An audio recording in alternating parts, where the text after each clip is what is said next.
Ultimamente parece que todo mundo só quer saber de ETF, só se fala de ETF. É ETF disso, ETF daquilo, ETF de ações, de renda fixa, de ouro, de fundo não sei das quantas. Todo mundo só fala de ETF, pessoal.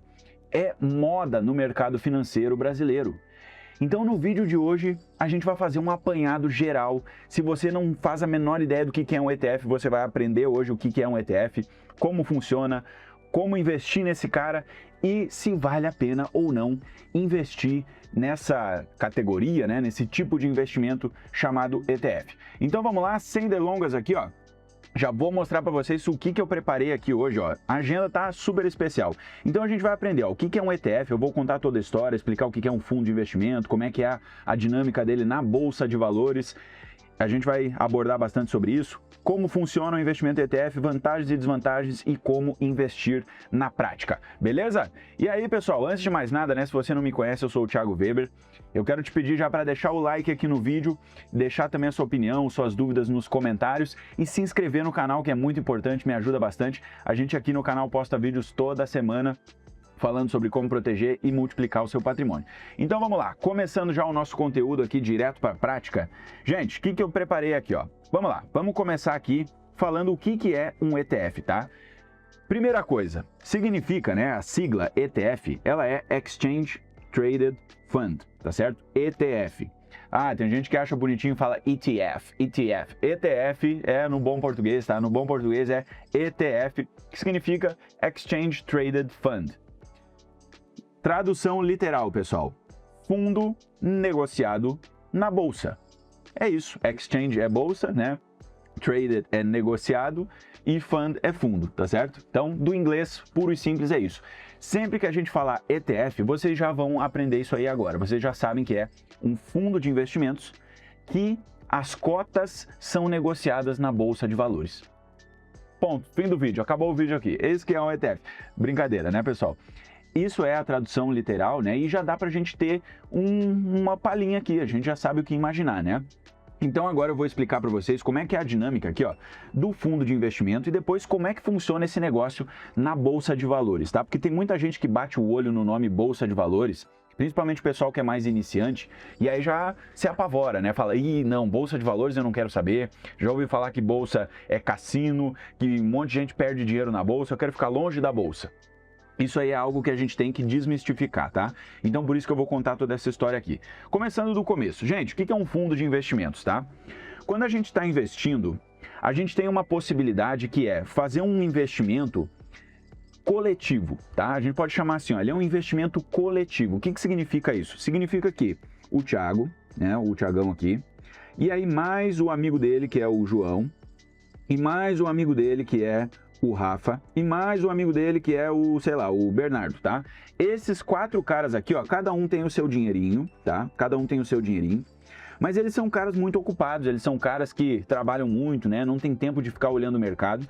Então, o que eles podem fazer? Eles podem pegar esse dinheiro aqui, cada um com o seu dinheiro, e aí, ó, eles vão pegar esse dinheiro e vão colocar num fundo, eu vou chamar aqui, ó, num CNPJ, né? Que é como se fosse uma empresa, que é uma gestora de investimentos, tá? E aí, ó, cada um deles aqui se torna um cotista, ele é um detentor de uma cota, tá certo? A gente pode pensar aqui, gente, como se fosse um condomínio, tá? Como é que funciona um condomínio, né? Um condomínio de casas mesmo, né? Ou de apartamentos, né? É um negócio coletivo, né? De moradia. Tá certo? Porque, ó, cada um tem a sua unidade, que seria aqui a cota, no caso, cada um tem o seu apartamento e vive-se em conjunto lá naquele condomínio, naquele prédio. Ou se for um condomínio de casas, né? Cada um tem o seu terreno, constrói sua casa, mas todo mundo vive dentro de um ambiente coletivo. Essa que é a ideia, tá? Então a cota do fundo aqui, ó, é como se fosse o seu apartamento dentro de um condomínio. Essa que é a ideia. E aí o cara que é cotista desse fundo, né? Ele tem uma fração desse fundo de investimentos. O fundo de investimentos nada mais é do que um grande apanhado de dinheiro, uma somatória de vários dinheiros de várias pessoas diferentes, tá? Essa que é a ideia aqui, ó. Só que aí, pessoal, aí tem uma coisa que é o seguinte, ó. Num fundo normal, tá? Num fundo normal, existe 2 instâncias. Eu já vou até... Acho que eu vou apagar aqui. Não, acho que eu vou escrever por aqui, ó. Vou escrever aqui mesmo. Tem 2 instâncias, tá? A instância da aplicação Então o cara aplica o dinheiro lá no fundo, ele vai comprar cotas, tá certo? Ele está comprando cotas, ele vai comprar as cotas. E existe a outra instância que é o resgate, tá certo? O resgate, que é quando ele vende as cotas, tá certo? Só que aí num fundo normal, aqui ó, num fundo tradicional, o que acontece? Esse grande dinheiro aqui, ó, que está lá dentro do CNPJ, ele vai ser aplicado pelo gestor. Então, toda aquela galera ali, ó, que aplicou dinheiro lá no fundo, o gestor pega aquele dinheiro e ele compra ativos no mercado. Ele vai comprar ações, vai comprar fundo imobiliário, vai comprar renda fixa, ele faz aquela coisa lá no mercado financeiro. Ele pega o dinheiro e aplica, tá? Sempre que entra dinheiro novo, ou seja, o investidor está lá comprando mais cotas. Num fundo tradicional, o gestor ele está criando cotas, tá certo? Ele está criando cotas para vender para esse investidor. Então o aporte de dinheiro, né? O aporte de novo dinheiro, ele gera novas cotas. E o contrário também é verdadeiro. Então o resgate de dinheiro, ele elimina cotas. Só que para o gestor conseguir gerar aquele dinheiro para pagar o cotista que quer o resgate, que quer o saque do dinheiro, ele tem que ir lá no mercado e vender ativos. Porque todo aquele dinheiro está aplicado, né? E aí pode acabar acontecendo de que, ó, na hora que o investidor pede o resgate, o fundo está performando super mal, os ativos estão indo mal, né? O gestor alocou lá nas ações, as ações caíram e ele tem que vender aquelas ações. Aí não interessa, como o cotista pediu o resgate, o gestor ele tem que vender as ações, mesmo quando as ações estão em baixa, para conseguir pagar aquele cotista lá que pediu o resgate de volta, tá certo? E aí, gente, eu expliquei tudo isso aqui para vocês por uma razão, tá? Não é à toa que eu fiz essa explicação aqui. É porque o que acontece? Isso aqui que a gente está falando é um fundo tradicional, é um fundo normal, não é o ETF, tá? O ETF, ele tem essa grande vantagem de as cotas, ó, a cota aqui, ó, do cotista, ela é comprada na Bolsa de Valores, tá? Ela é comprada na Bolsa de Valores. E aí a Bolsa de Valores, ó, eu quero que vocês criem essa visão aqui, ó. A Bolsa, ela é um ambiente, tá certo? Ela nada mais é do que isso aqui, ó. Ela é um ambiente, tá? Vamos imaginar o seguinte, tá? Você lá no condomínio, tá certo? Você tá lá no condomínio. Lembra lá, a sua cota do condomínio é o seu apartamento. Na vida real, o que você faz quando você não quer mais aquele apartamento? Ó, eu não gosto mais do condomínio, eu quero me mudar, eu quero sair daqui. O que você faz? Você vende para outra pessoa, não é verdade? É isso aí mesmo. Você não chega lá na construtora, você não bate lá na construtora e fala assim, ó, cara, cansei desse apartamento aqui, ó, pega de volta. Eu quero meu dinheiro de volta. Cansei de morar aqui, agora eu quero meu dinheiro de volta. A construtora vai olhar para tua cara e vai dar risada, né? Ela vai falar, cara, isso aí não existe na vida real, né? Te vira, o apartamento é teu agora, faz qualquer coisa aí. O fundo normal aqui, ó, o fundo tradicional, o cotista ele tem o direito de fazer isso. Ele chega para o gestor e fala, quero meu dinheiro de volta, manda meu dinheiro de volta. E o gestor tem que ir lá e tem que pagar o dinheiro de volta para ele. Agora, no ETF, não é assim que funciona. No ETF, se o cara quiser se desfazer do apartamento dele, do condomínio, ele vai na Bolsa de Valores e ele vende as cotas para outro investidor. Uau, olha que coisa maravilhosa, né? Ele vende para outro investidor, é igualzinho o apartamento. Você vende o apartamento para outra pessoa, para outra família que quer morar lá naquele apartamento. Então essa é a beleza da coisa, pessoal. O ETF, ele é negociado na bolsa justamente para evitar que o gestor precise fazer aqueles resgates, né, de momentos ruins ali, que na hora da baixa, né, ele toma aqueles resgates, precisa liquidar o fundo para conseguir honrar os seus resgates. O fundo que é negociado na bolsa, ele tem essa grande vantagem, a grande vantagem de as cotas serem negociadas num ambiente chamado de mercado secundário, né, que daí um cotista vende para outro cotista. Entendido isso, pessoal? Feita toda essa explicação aqui, ó, para vocês entenderem o que é um ETF na essência. Isso aqui é o ETF, tá? Agora, vamos avançar aqui o conteúdo então. Deixa eu voltar para o material. Vou limpar aqui. Vamos embora. Olha só, como é que funciona na prática, tá? Os ETFs, eles são muito utilizados, tá?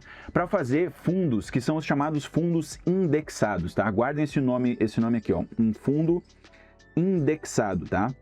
Pô, Tiagão, agora tá começando a falar grego aí, cara. O que é um fundo indexado, cara? Gente, é muito simples de entender, tá? O fundo indexado, ele nada mais é do que um fundo que tem um índice de referência, tá certo? Um índice de referência.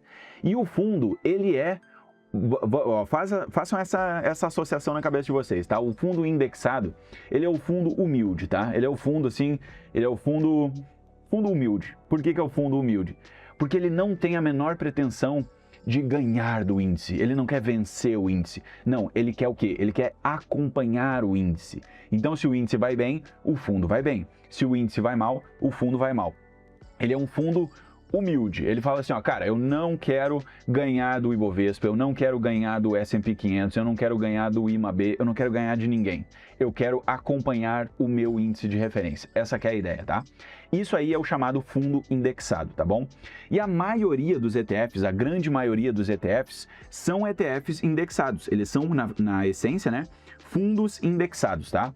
Então, ele é um fundo indexado que é negociado na bolsa. É um ETF que segue algum índice de referência. Quer ver exemplo aqui, ó? O BOVA11, aqui no Brasil, ele segue o Ibovespa, que é um índice de referência.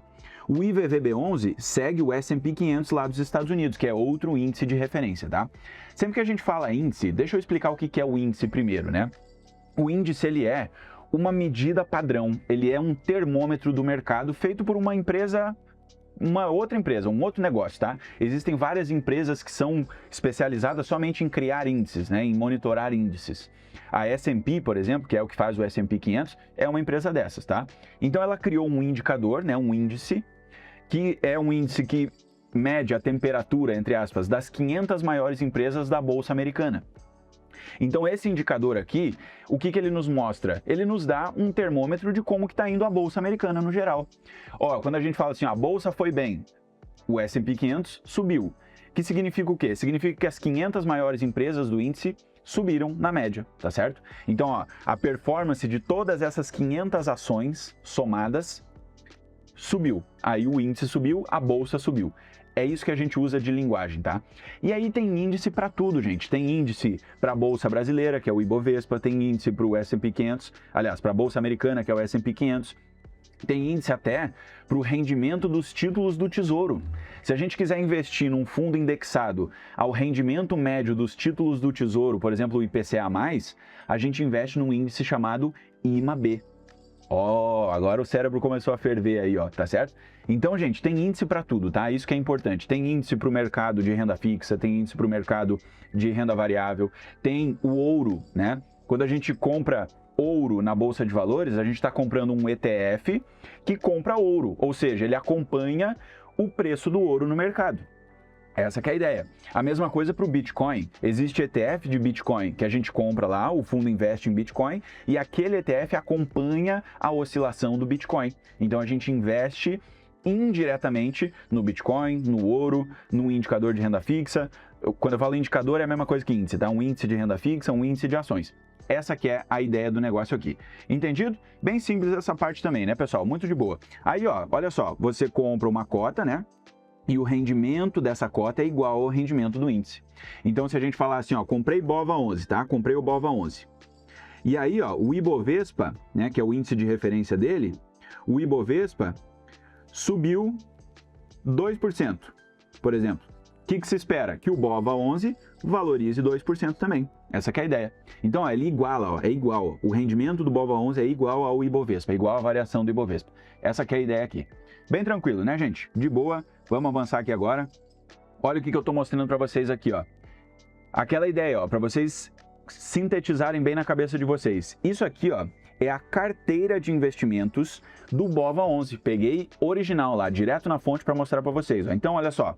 Quando a gente compra uma cota do BOVA11 lá na bolsa, você vai estar indiretamente comprando ações da Vale, ações do Itaú, ações da Petrobras, ações aqui da antiga Eletrobras, né, que agora é Axia Energia, mais ações da Petrobras, Bradesco, aqui a Sabesp, Itaúsa, todas essas aqui, ó, B3, BTG Pactual. Essas aqui são as principais, tá? Ó, isso aqui é só a página 1 lá, tem mais umas tantas páginas aí que são de posições menores.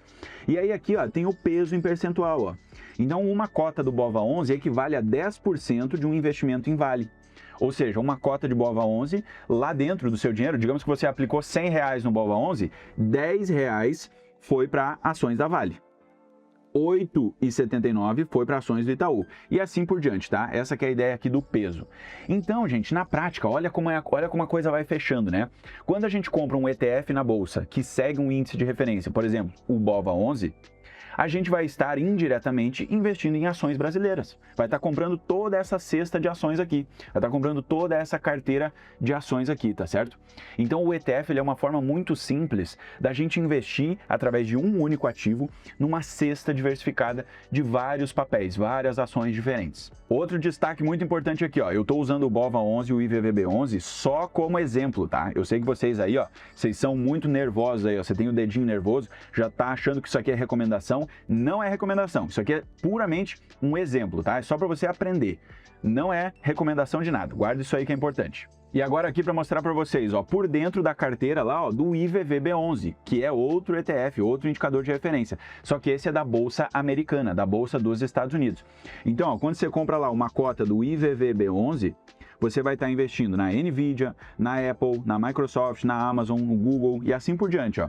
E com esse peso aqui, ó, 7% para Nvidia, 7% para Apple, 4% Microsoft e assim por diante, tá?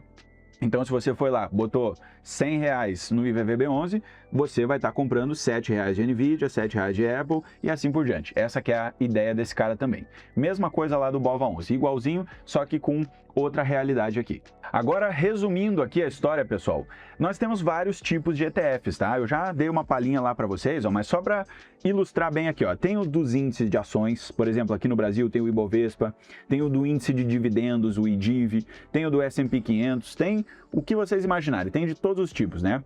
Tem dos índices de renda fixa também, tá? IMAB, que é aquele índice que eu falei para vocês, que resume o rendimento dos títulos do Tesouro, que são IPCA+, né? Tem o IMAB 5P2, que ele pega só de algum vencimento para trás, tá? Então é até 2000 e... Aqui me falhou a memória agora, mas eu acho que são 5 anos para frente, né? Então agora vai até 2031, alguma coisa assim, tá? Então ele pega o rendimento dos títulos do Tesouro com vencimento pelos próximos 5 anos. Mais ou menos essa que é a ideia. O IRFM também é dos títulos pré, tá certo? Dos títulos pré-fixados.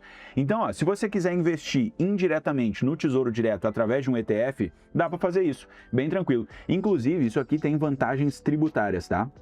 Tem vantagens tributárias de fazer isso aqui. Você acaba pagando menos imposto fazendo dessa forma. Mas isso aqui é assunto para outro vídeo, tá? Não vou me alongar demais aqui não. Já deixa nos comentários aí se você quer me ouvir falando sobre esses caras também. E continuando, gente, tem os ETFs temáticos, né? Que são de ações aí de algum setor, por exemplo. Aqui eu dei o exemplo, né? Ações do setor de energia, ações do setor de saúde, ações de tecnologia. Então tem esses que são os chamados temáticos. E tem esses aqui que são pontuais, né? Por exemplo, o ETF de ouro, o ETF de Bitcoin, de prata, de urânio. Aqui tem de várias outras coisas. Hoje em dia já tem de terras raras. Do que vocês imaginar, vai ter ETFs por aí. E se você está acompanhando aqui o conteúdo e está gostando do que você está vendo, pessoal, e tiver interesse, quiser fazer uma carteira, investir em ETFs, montar uma estratégia para o seu caso, talvez seja a hora de você conhecer a minha consultoria de investimentos junto com o time da Portfel. A gente vai entender o seu caso, analisar o seu momento de vida e fazer uma carteira individualizada, personalizada para a sua estratégia, para aquilo que você precisa de fato. Então, se você se interessou, o link está aqui na descrição do vídeo ou no primeiro comentário fixado. Você deixa lá o seu contato e agenda a primeira reunião gratuita. Agora vamos fazer esse comparativo aqui, pessoal. Eu sei que vocês adoram essa parte aqui, ó. Vocês amam de paixão esse negócio, que é da gente comparar, né? O ETF com o fundo tradicional. Eu já vou fechar aqui a minha miniatura aqui, ó, para vocês verem bem direitinho. Deixa eu botar para cá também a caneta. Mas vamos lá, ó. Primeira coisa, né? O ETF, gente, olha só. Ele é um cara que tem mais liquidez, né? Por quê? Porque como a cota é negociada na bolsa, a gente tem o dinheiro em D+2, independente. Pode ser o ETF mais maluco da face da Terra, ele vai pagar o resgate em D+2, tá? Porque ele é negociado na bolsa.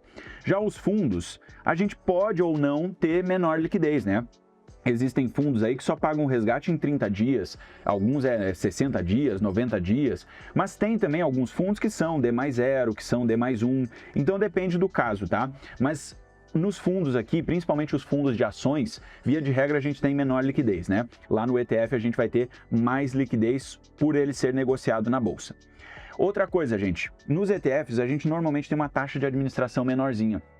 Depende muito de caso a caso, tá? Mas o padrão do mercado são taxas assim, ó, 0,2%, alguns um pouquinho mais, 0,5% ao ano, né? Outros ali 0,7% ao ano, tá? Aqui tudo ao ano, tá? Em cima do patrimônio. Isso aqui é importante falar que já é tudo descontado direto, tá? Você nem vê isso aqui saindo, né? É um dinheiro aí que ele sai do patrimônio do fundo, você não tem que pagar, não tem que desembolsar nada. É a prática aí do mercado, né?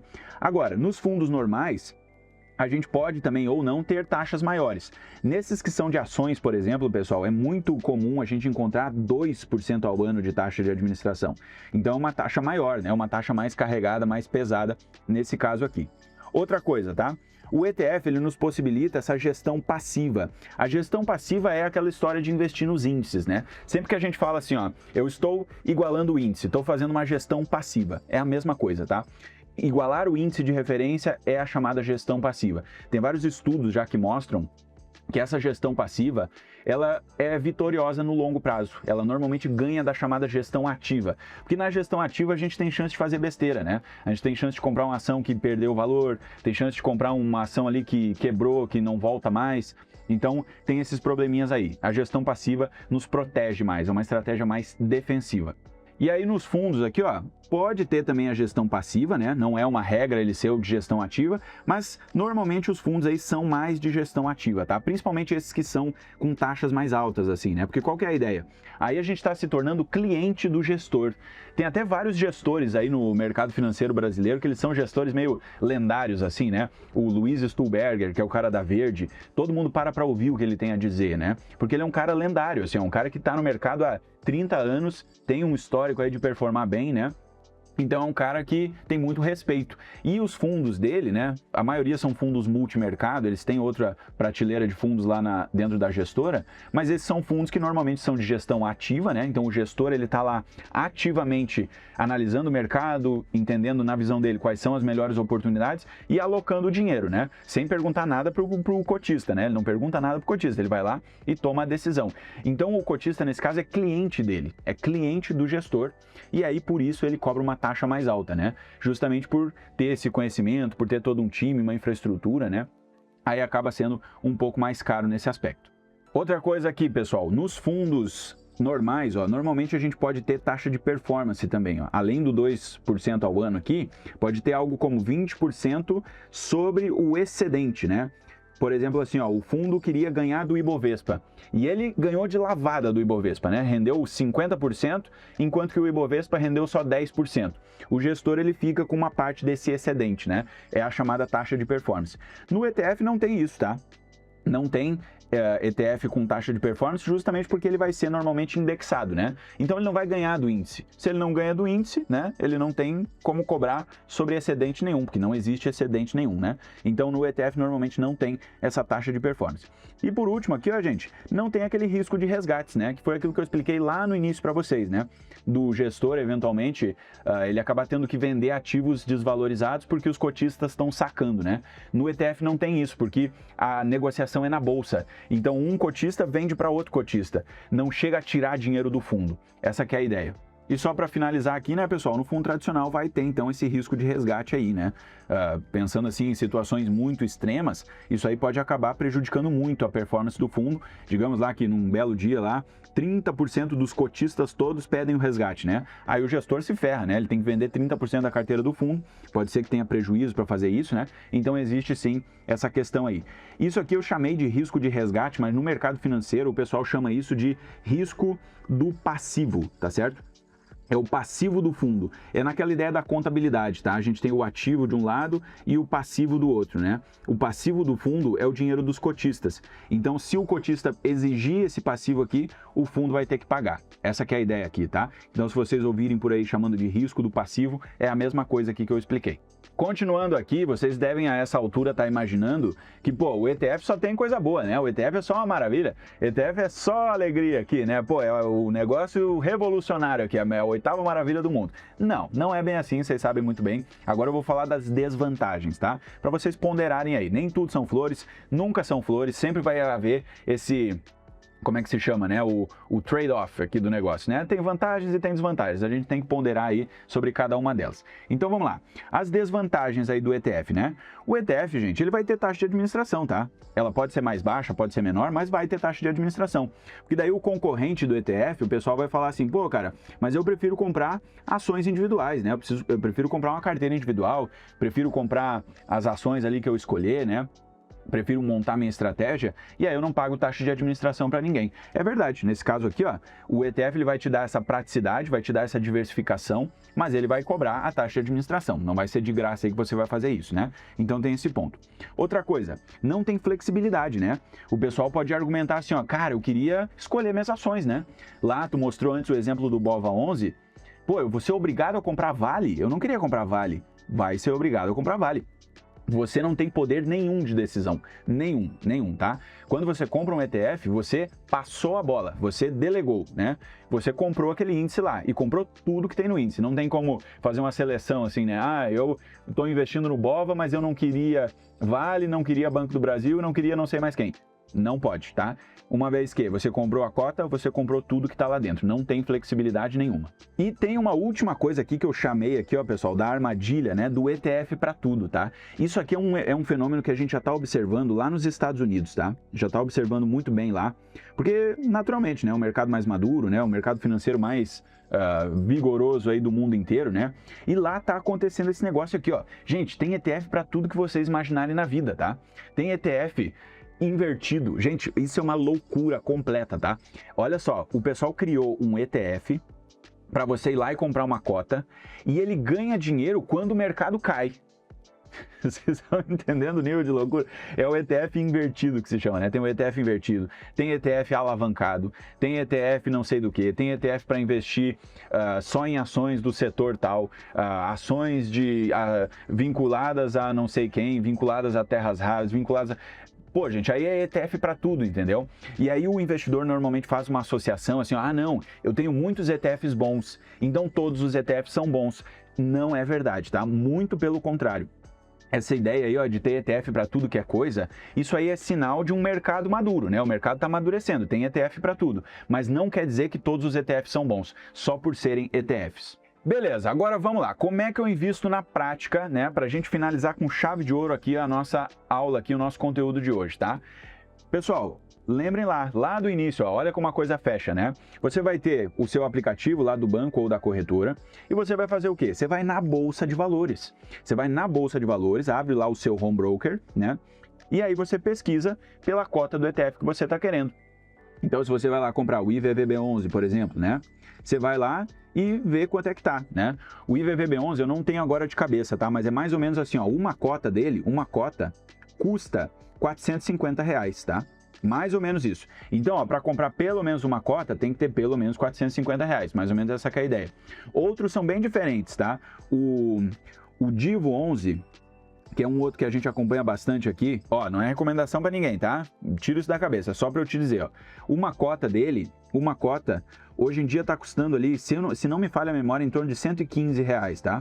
Então cada um tem a sua regra, tá, pessoal? O IVVB11, por exemplo, custa mais um pouco a cota, então tem que ter um investimento mínimo mais alto. O Divo 11 é um pouquinho mais de boa ali, né? R$100 e poucos você já consegue uma cota, mas é sempre assim, tá? E não tem como comprar frações, é sempre valores cheios, tá? Uma cota, 2 cotas, 3 cotas, 5 cotas, 20 cotas, 40 cotas.